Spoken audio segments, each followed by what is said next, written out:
People thinking they're doing the right thing by rescuing orphaned joeys are being urged to think again.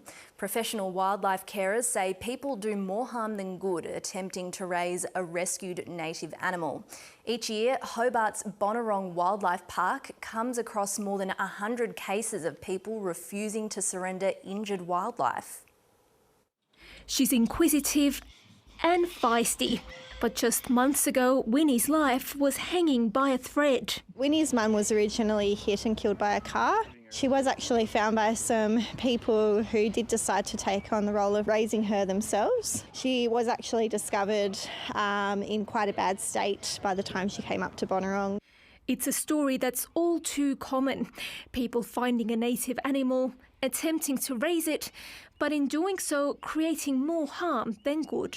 It's a constant frustration for us, people trying to raise animals and, sometimes even think they're a good pet or just a bit of fun. Buddy, the paddy melon, was starving when the person who found it called a wildlife carer for help, but then refused to surrender the animal because the children wanted to keep it another night.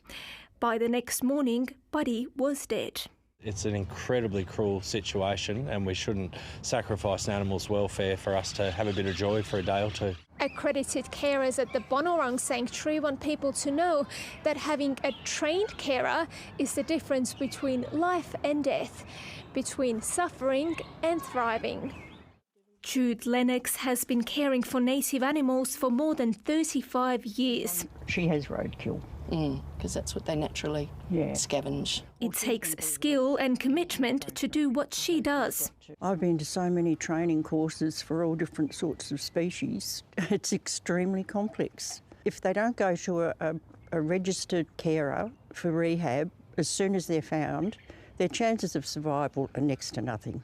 Well, more rescuers and carers are desperately needed for our wildlife. The right type of people with the right kind of training. Katri Uibu, ABC News.